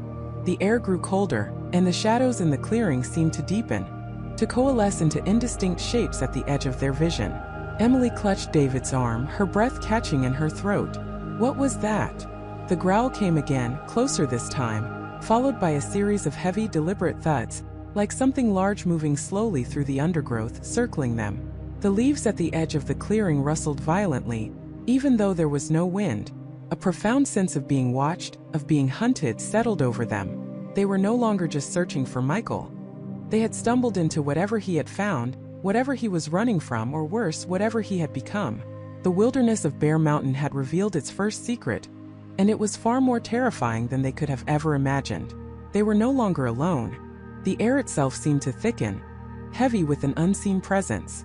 Michael and Jessica froze, every muscle screaming for them to run, but their feet were rooted to the damp earth. The guttural sound, primal and terrifying, echoed in the stillness, not just from the trees, but seeming to vibrate through the very ground beneath them. It wasn't an animal they knew. It was something else. Something ancient. Something wrong. Jessica's breath hitched. A silent sob caught in her throat. Michael, trying to project a strength he didn't feel, slowly turned his head, straining his eyes against the encroaching twilight. The shadows deep within the trees seemed to writhe, coalesce, taking on shapes that weren't there, or perhaps were there, just beyond the edge of his perception. The silence that followed the sound was even more terrifying, a suffocating blanket that pressed down on them, amplifying the frantic beat of their own hearts. "We need to go," Jessica whispered, her voice barely audible, like a leaf rustling in a phantom breeze. "Now. Michael, please." Michael didn't need convincing. The smell of damp earth and pine needles suddenly had an acrid undertone, like something rotten, something dying, or something newly born in the dark. He grabbed Jessica's hand, his grip crushing, and pulled her. They didn't run wildly, not yet. Instinct told them that pure flight might draw attention. Instead, they moved with a desperate, low crouch, eyes darting, their bodies screaming with the effort of holding back, of moving silently through the undergrowth, away from the second horrifying camp. Every snap of a twig beneath their boots, every rustle of leaves, sounded like a gunshot in the oppressive quiet. They didn't know where they were going, only that it had to be away. Away from the chilling revelation of David's clothes, away from the symbols, away from the sound that had ripped through the forest's facade. They pushed through a thicket of overgrown rhododendrons, their branches scratching at their faces and arms. Michael risked a glance back. The camp was gone, swallowed by the deepening gloom. But the feeling of being watched, of being hunted, intensified with every step. It wasn't just a feeling anymore. It was a cold certainty that prickled their skin. As they scrambled down a slight incline, Jessica stumbled, her foot catching on something half buried in the leaf litter. She gasped, nearly falling. Michael steadied her, his heart pounding. "What is it?" he hissed. She pointed, her finger trembling. "There. I felt something." Michael knelt, brushing away the leaves and loose soil. His fingers closed around a small rectangular object. It was a digital voice recorder, similar to the one David always carried on his more adventurous hikes, old-school tech for field notes. Its casing was muddy, scratched, but seemingly intact. A faint, almost imperceptible red light flickered on its side, indicating it still had power. A wave of conflicting emotions washed over Michael. Hope that this was a clue, a lead. Dread that it might only confirm their worst fears. He gripped it tightly, pulling Jessica along as they continued their desperate retreat, not stopping until they found a small, rocky overhang, barely a cave, where they could huddle together, out of sight, if not out of mind. The air inside the shallow recess was cold, smelling faintly of damp earth and moss. Michael pulled out the recorder, his fingers fumbling with the small buttons. Jessica leaned in close, her breath warm against his ear, her body pressed against his, seeking comfort in a world that had suddenly turned hostile. David always recorded his thoughts, his discoveries, Michael murmured, almost to himself. He called it his field journal. He pressed the play button. The static was immediate, a harsh hiss that made them both flinch. Then a voice, unmistakably David's but strained, distant, as if recorded through a thick wall of water. "Entry 1. Day 7. Found it. The old legends, the whispers, they're real. There's a structure, deep in the woods, unlike anything I've ever seen. Not natural. Not human. The symbols on the rocks, they match the ones in that old book, the one about the Whispering Peaks. I knew it. I knew there was something more to Bear Mountain than just trails and pretty views. This is it. The real discovery. The breakthrough." David's voice, though distorted, held a manic excitement, an almost reckless glee. It was the David they knew, the one obsessed with the unknown, always chasing the next big secret. But even through the static there was an edge, a tremor that hinted at something deeper, something already beginning to unravel. Michael fast-forwarded slightly, skipping through what sounded like rustling and muffled footsteps. He didn't want to hear the mundane. He wanted the truth. Entry 3. Day 10. The structure, it's not just a structure. It's alive. I can feel it. It's calling to me. The symbols, they pulsed last night. Like faint light. I thought it was my imagination, the lack of sleep, but no. It was real. I tried to sketch them, to analyze them, but they shift, they change. They're not just carvings. They're language. An ancient, living language. And I think I'm starting to understand it. Jessica gasped, pulling tighter against Michael. He was losing it, Michael. Even then. Or finding something, Michael countered, his voice grim. Something that made him lose himself. He pressed play again. The next entry was distinctly different. David's voice was lower, rougher, punctuated by ragged breaths. The excitement was gone, replaced by a chilling sense of awe and terror. Entry 5. Day 12. I can't leave. It won't let me. Or maybe, I don't want to leave. Show me things, Michael, Jessica. Things beyond comprehension. The world, it's a lie. Everything we know. It's all just a veil. This thing, it's older than time. Sleeps, but it's waking. And it's as hungry. Not for food, not in a way we understand. Hungry for consciousness. For minds. It integrates. It becomes. And I think it's chosen me. A shudder ran through Michael. The word integrates. It echoed the grotesque image of David's discarded skin. The primitive camp. He pressed his thumb down hard on the fast-forward button, dreading what came next, yet unable to stop himself. The next recording was a cacophony of sound. Wind, a low, resonant hum that vibrated through the recorder's tiny speaker, and David's voice, now barely recognizable, a strangled, guttural whisper overlaid with what sounded like clicks and whistles. It's inside me. I can feel it. It's changing me. The woods, they whisper its name. They're part of it. The mountain, it's its body. And I'm becoming a part of the mountain. Part of it. The symbols, they're forming on my skin. I can see them. Feel them. They're beautiful, horrifying. It wants more. It wants you. The last word was drawn out, a distorted, slithering sound that seemed to crawl out of the speaker and into their heads. Then, a series of wet, tearing sounds, followed by a choked scream that wasn't entirely human, dissolving into the same guttural growl they had heard earlier in the forest. The growl intensified, a primal roar that filled the small space, cutting off abruptly with a sickening snap. Silence. A profound, echoing silence that was far worse than any scream. Michael's hand was shaking so violently he nearly dropped the recorder. Jessica was openly weeping, her face buried in his shoulder, her body trembling uncontrollably. He could feel her tears soaking into his shirt. He dared to press play again just to confirm. Nothing. Just the faint, persistent hiss of static. The recording was over. David's final, horrifying testament. They huddled together, listening to the silence, the chilling implications of what they had just heard. David hadn't just gone missing. He had been absorbed, transformed, assimilated into whatever ancient, malevolent entity lay hidden within Bear Mountain. He had become a part of it. And his last agonizing warning was clear. It wants you. The cryptic voicemail, the distorted words, the chilling message about something not right. It all clicked into place with a horrifying clarity. David wasn't just warning them to stay away. He was warning them about himself, about what he was becoming, and about the inexorable pull of whatever force had claimed him. They were no longer searching for a missing person. They were caught in something far grander, far more terrifying. They were trapped in the hunting grounds of an ancient predator, and David, or what was left of him, was now its scout, its lure. They had heard the call, they had followed the breadcrumbs, and now they were deep within its grasp. The mountain was alive, and it knew they were there. It had been waiting. The air itself seemed to thicken, pressing down on Michael and Jessica, a palpable weight that stole their breath. The forest, moments ago merely dark and foreboding, now felt like the interior of a monstrous maw, its jagged teeth of ancient pines closing in. The realization hit them with the force of a physical blow. They weren't just lost, they were hunted. And the hunter was the mountain itself. A deep chill, unnatural and biting, permeated their clothes, seeping into their bones. It wasn't just the drop in temperature. It was the cold of something primordial, something utterly alien to the natural world. The wind, which had been a gentle whisper, now began to keen, a high-pitched, mournful wail that seemed to carry fragmented echoes of distant, unheard voices.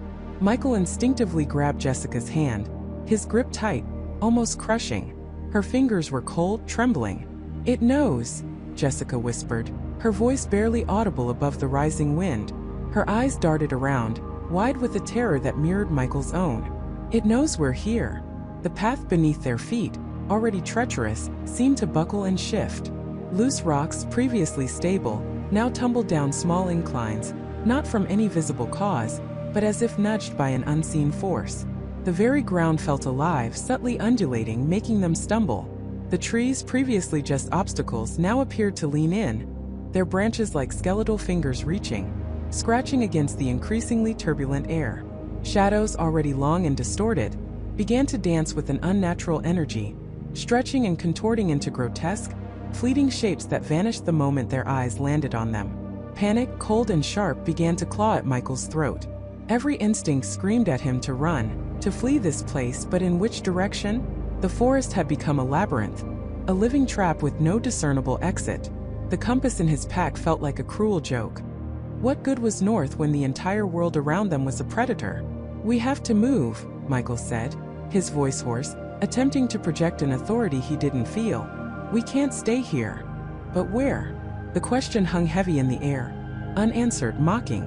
They pushed forward, each step a desperate act of defiance against the overwhelming sense of dread. The air grew heavier, thick with an earthy metallic scent, like damp soil mixed with something else, something vaguely organic and decaying, yet not entirely natural. It was the smell of the mountain's breath, foul and ancient. As they navigated a particularly steep and rocky section, the wind intensified, swirling around them with an almost deliberate force, trying to push them off balance. A low guttural rumble emanated from deep within the earth, vibrating through their boots, up their legs and into their chests. It wasn't thunder. It was a sound far more ancient, more primal. It was the mountain clearing its throat. Jessica stumbled, catching herself on a gnarled tree root. "Michael, wait!" she gasped, pointing. Just ahead, where the path seemed to narrow into a dense thicket, the trees were different. Their bark was scarred with deep, almost claw-like marks, and their branches were interwoven in a way that formed an almost impenetrable barrier. But it was what lay on the ground that stopped them cold. Scattered amongst the dead leaves and moss were fragments of what looked like torn fabric. Michael knelt, his heart pounding against his ribs. It was a piece of plaid flannel, faded and mud-stained. He recognized it instantly. It was the same pattern as the shirt David had been wearing in the last photo Sarah had shown them, the one from his camping trip.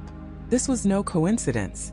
As Michael picked up the scrap, his fingers brushed against something hard beneath the leaves. He dug frantically, pulling back the earth to reveal a small, tarnished silver locket. It was open, and inside, two tiny, faded photographs stared back at him. David's smiling face, youthful and carefree, next to Emily, her eyes sparkling. It was the locket David always wore, a gift from Emily. This wasn't just evidence. It was a deliberate placement. A breadcrumb, yes, but not one meant to guide them to David. It was a taunt, a confirmation that David was truly gone, and that whatever had taken him was playing a cruel game. Michael felt a surge of cold fury, quickly overshadowed by a wave of despair. He's gone, Jessica," he choked out, the words ripped from him. "It has him. It had him all along." Jessica put a hand on his shoulder, her own face pale and drawn. "It wants us to know, Michael. It's showing us. It's gloating." As she spoke, a new sound cut through the keening wind.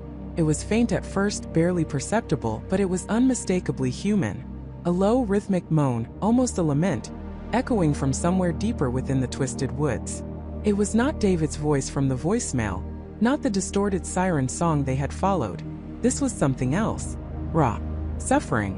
Michael's blood ran cold. "What is that?" The moan grew louder, more distinct, reverberating off the canyon walls. It was a sound of immense pain, and yet there was a strange, almost hypnotic quality to it, a subtle undertone that tugged at their minds, urging them closer. It was a lure, different from David's, but no less potent. It's not David," Jessica whispered, her eyes wide with a horrifying realization. "It's other voices. Other people. Trapped." The moan swelled, now accompanied by fainter, overlapping whispers that seemed to weave in and out of the wind. They couldn't discern words, only the ghostly cadence of human speech, distorted and ethereal. It was a chorus of the lost, an orchestra of perpetual torment, and it was drawing them in like moths to a flickering, deadly flame. The mountain wasn't just a predator, it was a collector. And David was just one of its trophies, his voice a tool, a single note in its dreadful symphony. The locket, the pieces of clothing, they weren't just clues, they were markers, signs of previous successful hunts. Michael looked at Jessica, his face a mask of grim determination. The fear was still there, a cold knot in his stomach, but something else had ignited within him. A desperate, burning need to understand, to fight, even if it was against the impossible. They couldn't run. They were too deep. The only way out might be through. "We have to find the source," Michael said, his voice firm despite the tremor in his hands. "We have to know what this thing is. What it did to David." Jessica nodded, her gaze fixed on the impenetrable darkness from which the mournful chorus now emanated. Her scientific mind, usually so rational, was now grappling with something beyond all reason, something that defied every law of nature she knew. But the terror in her eyes was tempered by a flicker of the same grim resolve. The ground continued its subtle undulation, a living pulse beneath their feet. The metallic scent intensified, and the wind began to whip around them with renewed fury, tearing at their clothes, stinging their eyes with grit. The trees ahead seemed to part just enough to reveal a narrow, winding passage, almost an invitation. It was not a natural opening, it was a path made for them. The moans and whispers grew louder, now interspersed with a low, resonant hum that seemed to vibrate directly inside their skulls. It was a sound that promised both answers and oblivion, a siren song from the heart of the mountain. They were no longer following a voicemail. They were following the tortured echoes of every soul this mountain had claimed. A horrifying path laid out by a sentient, malevolent entity that had waited centuries for its next meal. And now it was guiding them to the table. The air itself seemed to thicken, pressing down on them with an invisible weight that stole the breath from their lungs. The last vestiges of the afternoon sun, which had struggled to pierce the dense canopy, now vanished entirely, plunging the forest into a premature twilight that felt less like dusk and more like a permanent eclipse. A profound, unnatural chill descended, biting through their layers of clothing, a cold that seeped not just into their skin but into their very bones, carrying with it the faint metallic tang of an old forgotten wound. They pushed forward, no longer navigating by compass or instinct, but by an unseen current that tugged them deeper into the mountain's embrace. The path, if it could even be called that, twisted and narrowed, branches clawing at them like skeletal fingers, roots rising from the earth like grasping talons. The familiar sounds of the wilderness, the rustle of leaves, the distant call of a bird had utterly ceased. All that remained was the ragged rhythm of their own breathing, and even that seemed to be swallowed by the oppressive silence. Then the whispers began. Not audible words, not at first, but a cacophony of soundless voices that brushed against the edges of their hearing. A phantom chorus of despair and longing. It was like tuning into a radio station broadcasting only static, yet within that static, they could almost discern fragments of human anguish, echoing the tortured cries from Sarah's voicemail. Jessica clutched Michael's arm, her knuckles white. David's eyes darted wildly, searching for a source that wasn't there. His jaw clenched so tightly it trembled. Emily, usually the most grounded, had pulled her hood up, her shoulders hunched, as if trying to shrink away from the invisible assault. The entity wasn't just guiding them. It was actively dismantling their resolve, peeling back the layers of their sanity. It played on their deepest fears, conjuring fleeting images in their peripheral vision. A flicker of Sarah's terrified face among the trees, a glimpse of a shadowed figure just beyond the reach of their flashlights, a sudden, overwhelming sense of being watched from every angle. Michael felt a sudden irrational surge of guilt for leading them here, a cold wave of self-reproach that threatened to drown his focus. He shook his head, trying to clear the fog, knowing this was the entity's doing. The forest itself seemed to morph, becoming a labyrinth of distorted reality. Trees that had been on their left now stood sentinel on their right. A fallen log they remembered crossing reappeared moments later, blocking their path again.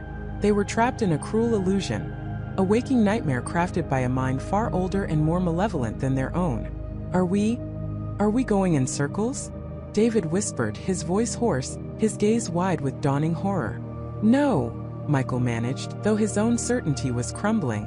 "It's messing with us, trying to disorient us." But even as he spoke, a wave of profound loneliness washed over him, isolating him from his friends, making him feel utterly, terrifyingly alone in the vast, dark wilderness. He fought it, pushing the feeling down, gripping his flashlight tighter, its beam now seeming pitifully inadequate against the encroaching darkness. Then they stumbled upon it. Not a building, not a cave, but a clearing that was profoundly, unsettlingly wrong. It was circular, perfectly round, as if drawn by a colossal compass, and utterly devoid of vegetation. The earth here was barren, a patch of scorched, blackened soil in the heart of a vibrant forest. In its center stood a single ancient oak tree, its branches gnarled and twisted, devoid of leaves, its bark scarred with patterns that looked less like natural growth and more like tortured faces screaming silently into the void. Around the base of the tree, half buried in the blackened earth, were scattered objects. Not natural debris, but remnants of human lives. A tarnished silver locket, a child's worn leather shoe, a faded bandana, a cracked pair of spectacles. Sarah's tattered backpack lay among them, its contents spilled, a small waterlogged journal lying open, its pages blurred by moisture and time. A collective gasp escaped them. This was it. This was the table. A place where the entity had feasted for centuries, collecting the echoes of its victims, their last moments of terror and despair woven into the very fabric of the earth. The whispers intensified here, no longer just static, but coalescing into fragmented, agonizing pleas. "Help me. So cold. Can't breathe." The voices were countless, overlapping, a tapestry of human suffering that vibrated in the air around them. And then, clearer than anything else, they heard her voice. Sarah's voice, raw with terror, pleading, "No, please, don't let it." The sound was so vivid, so immediate, it felt like she was standing right beside them, her invisible presence a chilling testament to the entity's lingering power. Emily dropped to her knees, her hands flying to her ears, tears streaming down her face. "Make it stop!" she shrieked, her voice swallowed by the chorus of phantom pain. David, pale and trembling, reached for her, but a sudden violent shiver racked his frame and he recoiled, his eyes fixed on the gnarled tree. He pointed a trembling finger. "Look!" he croaked, barely audible above the psychic din. Etched deep into the ancient oak's bark, barely visible in the encroaching darkness, was a symbol. It wasn't a known letter or a recognizable rune, but a complex interlocking pattern of sharp angles and curving lines, pulsing with a faint, internal luminescence, like a trapped, dying heartbeat. It was the same symbol they had seen on the old map, the one surrounding the Whispering Pines area, the one that meant sacrifice in some forgotten ancient dialect. As they stared at the symbol, a new sensation washed over them, an immense, suffocating hunger. It wasn't their own hunger, but a pervasive ancient craving that permeated the air. A desire so profound and primal it made their stomachs churn with nausea. This entity didn't just consume souls. It fed on the very essence of human despair, drawing strength from the fear and suffering of its victims. This tree, this clearing, was its altar, its dining room. Michael felt a surge of adrenaline, a desperate instinct for survival. He needed to get them out, but the way they came seemed to have vanished, replaced by an impenetrable wall of darkness and whispering shadows. He tried to pull Emily up, but she was unresponsive, lost in her own personal hell of auditory torment.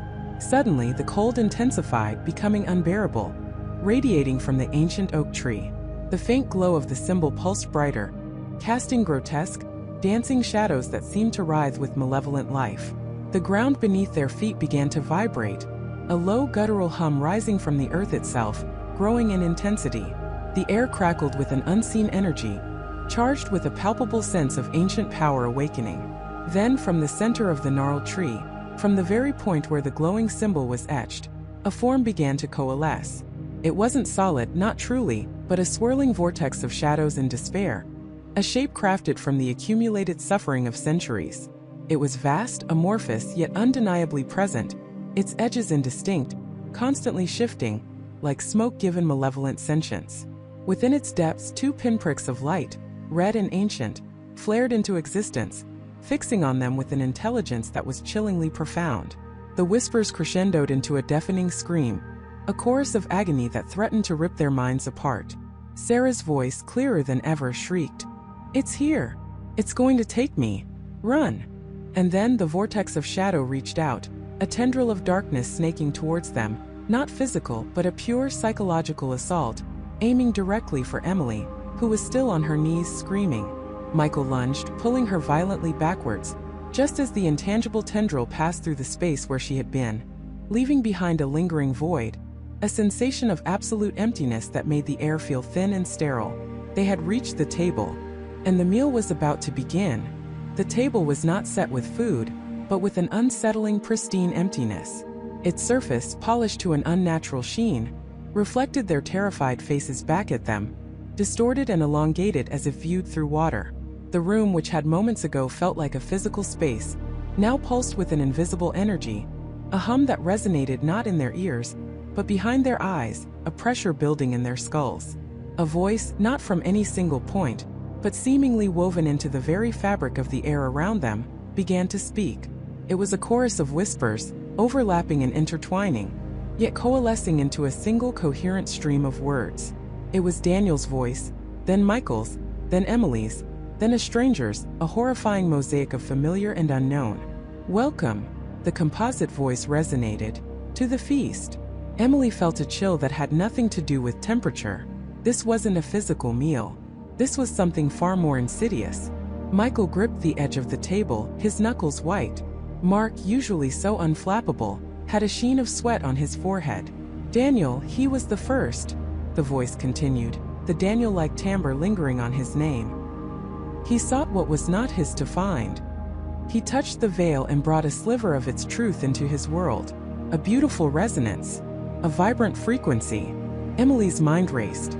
What did Daniel find? What truth? The voicemail. "You don't understand what I've seen. It's hunting me." "He resonated with a particular truth," the voice explained, as if reading her thoughts. "The truth of connection. The truth of the threads that bind all things. And in his search he became a conduit. A beacon. He opened a door, not knowing what would walk through.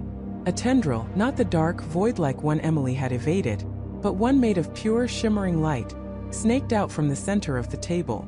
It paused before each of them, tasting the air, then retreated. And you," the voice shifted, now predominantly Emily's voice, unsettlingly intimate. "You followed his echo. You heard his plea. You sought understanding. And in doing so, you stepped onto the path he forged." Michael finally spoke, his voice strained. "What do you want with us? What did Daniel do?" The voice coalesced into a deeper, more resonant tone, losing its mimicry of their voices, becoming something ancient and vast. "Daniel sought to understand the fabric of reality, the hidden connections. He stumbled upon a truth that allowed him to perceive the echoes of existence, the lingering imprints of thought and emotion. He saw our work, our consumption, our existence in the spaces between. It was a revelation that twisted everything they thought they knew. This entity wasn't just a monster. It was an observer, a consumer of subjective reality. We exist in the resonance," the voice explained. "In the moments where perception shifts, where belief wavers, where the mundane gives way to the impossible. Daniel, with his unique gift, saw us. Not as physical beings, but as patterns, as hunger, as the space between thoughts." "And you consume?" Mark asked, his voice barely a whisper. "We integrate," the voice corrected, a low hum now underlying its words. "We become. We absorb the unique frequencies of consciousness, the tapestry of a life lived, the sum of experiences." Daniel's frequency was potent, a rare vintage. And when he tried to warn others, when he tried to close the door he'd opened, he merely amplified his own resonance, drawing us closer. Emily remembered Daniel's frantic voicemail. He wasn't just warning her. He was unknowingly making himself a more attractive target. The message wasn't just a cry for help. It was a breadcrumb trail for them, the entity, leading it to Emily and the others. "The voicemail," she breathed. "It wasn't just for me. It was for you too." "Indeed," the voice affirmed, almost a purr. His fear, his desperation, his love for you, his friend. These were exquisite flavors. They amplified his signal. "And now yours." Suddenly the air grew thick, heavy with an unseen weight. The tendril of light reappeared, but this time it split into three, each one reaching directly for Emily, Michael, and Mark. They weren't moving fast, but with an inexorable, terrifying certainty. "The meal," the voice announced, "is the absorption of your subjective reality, your memories, your hopes, your fears, your essence. You will become part of us, a new thread in the tapestry." Emily felt a primal scream rising in her throat. This was worse than death. This was annihilation of the self.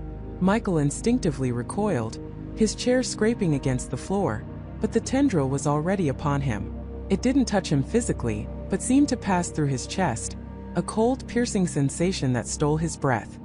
His eyes widened in horror, a silent gasp escaping his lips as his face went utterly blank for a terrifying second, before a flicker of pain, then confusion, crossed his features. Mark, ever the pragmatist, tried to analyze, to understand. He raised a hand as if to ward off the shimmering light, but it passed through his palm as if it were smoke, then plunged into his forehead.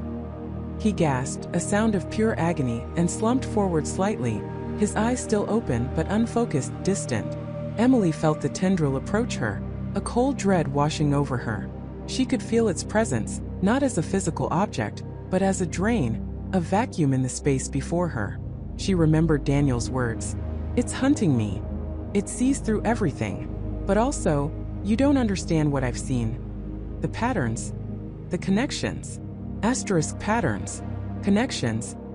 Asterisk Daniel's gift wasn't just seeing them, it was understanding how they worked. "You cannot resist." The voice flowed, now a deep hypnotic drone. "Your consciousness is a fragile thing. We are the ultimate truth of existence, the devourers of perception." As the tendril reached her, Emily didn't try to physically block it.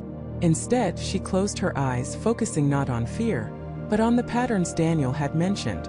What if the entity fed on disorder? On the chaos of human emotion? What if resistance in its traditional sense was exactly what it wanted? She pictured her own memories, not as a jumbled mess, but as a structured archive. Her love for Daniel, not as a raw emotion, but as a strong, unwavering connection. Her fear not as panic but as a surge of adrenaline, a tool for survival. She tried to impose order on her inner world, to solidify her sense of self, to create a barrier not of defiance but of clarity. The voice faltered for a fraction of a second. "An interesting defense," it mused, a hint of surprise in its composite tones. "To offer structure in the face of dissolution." But the tendril didn't retreat. It pressed harder, its cold emptiness expanding.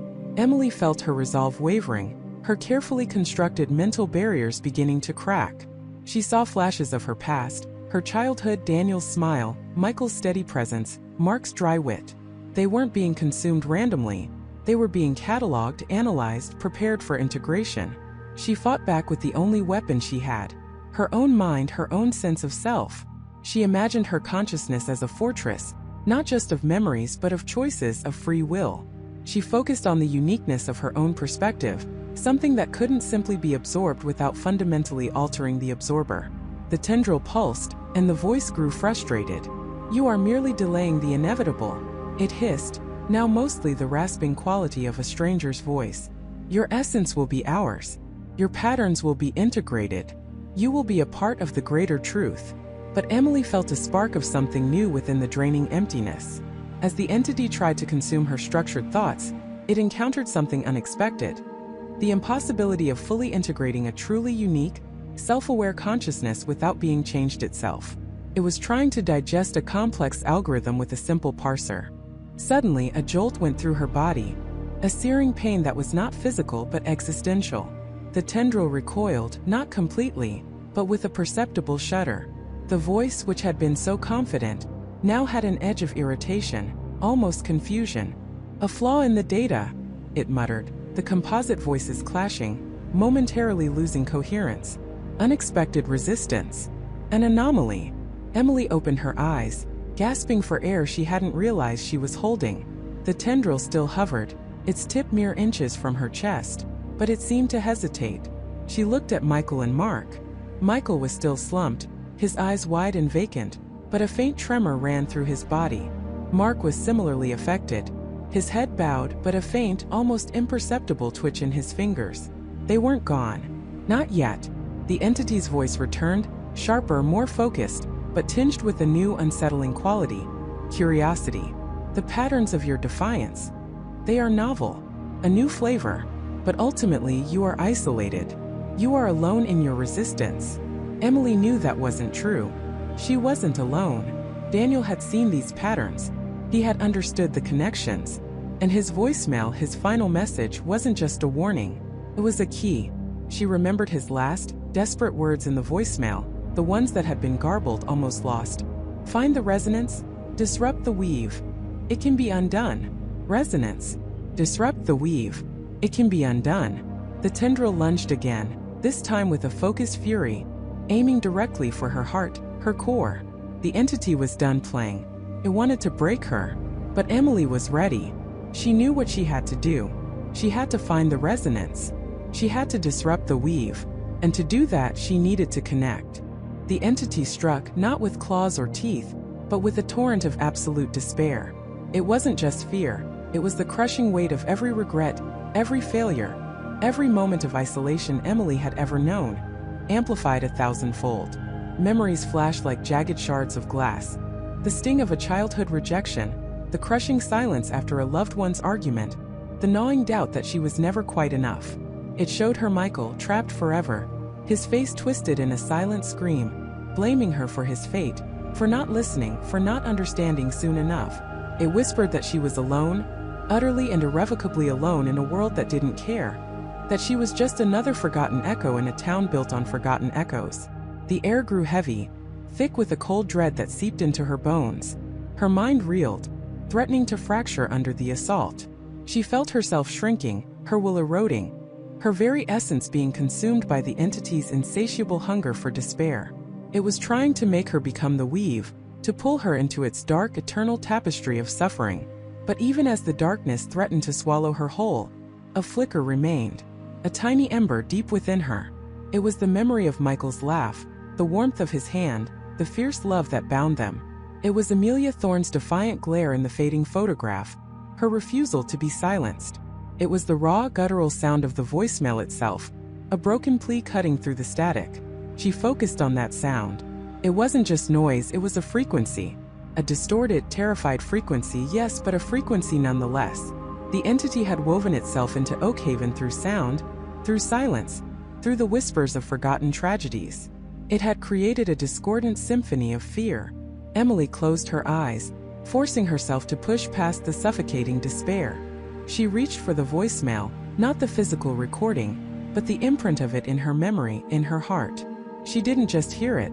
She felt it, the very texture of its broken signal. The entity intensified its attack, projecting images of her deepest fears. Michael's lifeless eyes staring up from a dark pool, the town turning on her, accusing her, a final horrifying vision of herself, a hollowed-out husk, trapped forever in the weave just like Amelia. "No," Emily whispered, her voice a ragged breath, barely audible even to herself. "You don't get to define me. You don't get to define him." She remembered Amelia's notes, the frantic scribbles about a counter-resonance, a way to unravel the weave. Amelia had understood that the entity fed on the absence of truth, the distortion of reality, and the voicemail was the ultimate distortion, a broken truth. Emily began to hum. It was a low, almost imperceptible sound at first, a vibration deep in her chest. It wasn't a melody but a pure, sustained tone, a resonance that she felt instinctively. It was the frequency of her own will, her own love, her own refusal to surrender. She poured every ounce of her remaining strength, every shred of her defiance, every fragment of her hope into that single unwavering note. The entity recoiled, momentarily confused. Its psychic assault flickered, a brief stutter in the relentless barrage. It was like a perfectly tuned instrument suddenly encountering a jarring, alien vibration. Emily pushed harder, amplifying her internal resonance. She imagined her sound, her pure, focused frequency, colliding with the distorted, fear-laden frequency of the voicemail. She wasn't trying to block the entity. She was trying to recalibrate the distortion. She was turning the entity's own weapon against itself. The voicemail was a broken signal. Emily was providing the missing pieces, the true signal, the signal of connection and love, that the entity could not comprehend or absorb. The hum grew louder, resonating not just in her ears, but in her very bones, vibrating through the ancient stones beneath her feet, through the very air of Oakhaven. It was a counter-frequency, a discordant harmony that shattered the entity's carefully constructed weave of fear and forgotten sorrow. The world around her began to shimmer. The oppressive darkness, the hallucinatory images, the chilling whispers, they all began to waver, like reflections on disturbed water. The entity shrieked, a sound not of a voice but of tearing fabric, of metal grating on metal, a sound of pure, agonizing disruption. It was being unmade. Its control, its psychic tendrils that had woven themselves into the town's very fabric, were being violently ripped apart. Emily felt a surge of energy, not her own, but something ancient and powerful, flowing through her. It was the suppressed truth of Oakhaven, the collective memory of Amelia Thorne's struggle, the inherent goodness that the entity had tried to bury. It was the resonance of connection, the antithesis of the entity's isolation. The entity tried one last desperate attack, a final concentrated blast of pure unadulterated terror. It showed her the end of all things, the universe collapsing into a void, herself utterly insignificant, meaningless. But Emily held firm, her hum now a resonant chord, a vibrational shield. She met its terror with unwavering resolve, its despair with unyielding hope. She recognized the entity's true nature. It wasn't evil, not in the traditional sense. It was a parasite, a void that fed on the absence of light, on forgotten stories, on broken connections. And her resonance was a beacon, illuminating every dark corner it had created. Then, with a final shuddering crack that echoed not in the air, but in the very core of her being, the entity's weave shattered. It wasn't a physical explosion, but a psychic implosion. The oppressive darkness dissolved, replaced by a sudden, jarring clarity. The air lightened, the heavy dread lifting like a suffocating shroud. Emily gasped, collapsing to her knees, utterly drained. Her body thrummed with residual energy, a phantom vibration. The world around her was still, eerily so. The whispers were gone. The oppressive silence, too. There was just the gentle rustle of leaves in the wind, the distant hoot of an owl, the natural sounds of a town finally breathing again. She looked up at the moon, now shining clear and bright through the canopy of trees, no longer obscured by the strange ethereal fog that had clung to Oakhaven for so long.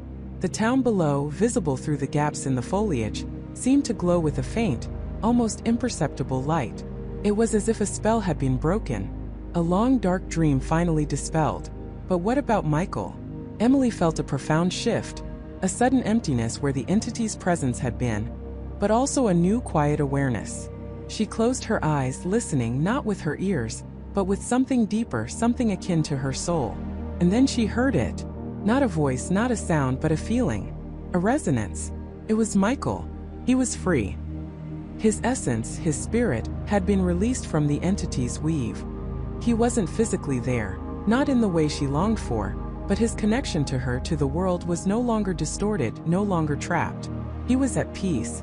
She felt a profound sense of bittersweet relief. He was gone, but he was no longer suffering. He was no longer a broken signal. Tears streamed down Emily's face, tears of exhaustion, of sorrow, but also of a strange, quiet triumph. She had done it. She had fulfilled Amelia Thorne's desperate, centuries-long plea. She had given Michael the peace he deserved. She had saved Oakhaven from its silent torment. Slowly, Emily pushed herself to her feet. The town below still looked the same, the old houses, the winding streets, the ancient church. But it felt different. The weight was gone.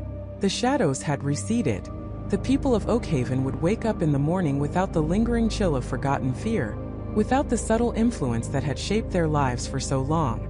They wouldn't remember the entity, not consciously, but they would feel a lightness, a newfound clarity, a sense of quiet hope they hadn't known before. The cycle was broken.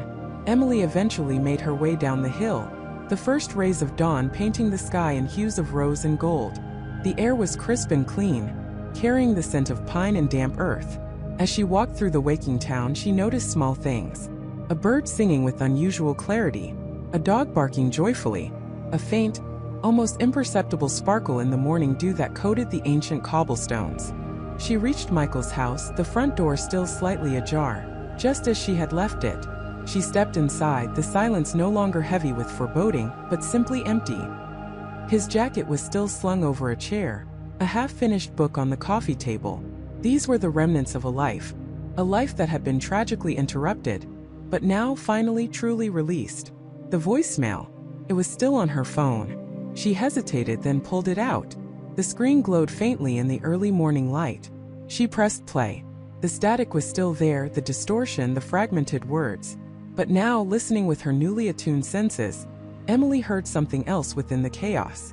A faint, almost subliminal hum beneath the static, a gentle, resonant frequency that spoke not of fear, but of peace.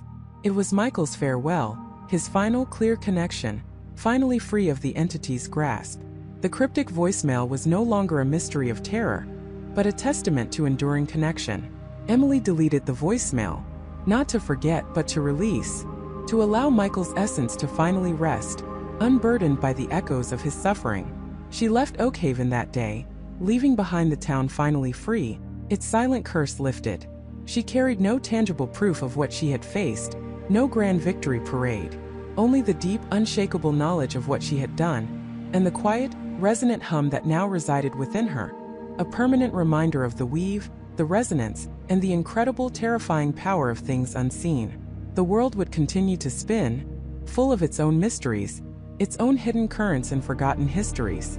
But Emily knew with a clarity that settled deep into her bones, that sometimes the most profound truths weren't found in what was visible, but in the unseen frequencies, the unspoken connections, and the unyielding strength of a heart determined to listen. And sometimes all it took was one person, willing to connect, to unravel the darkest weave.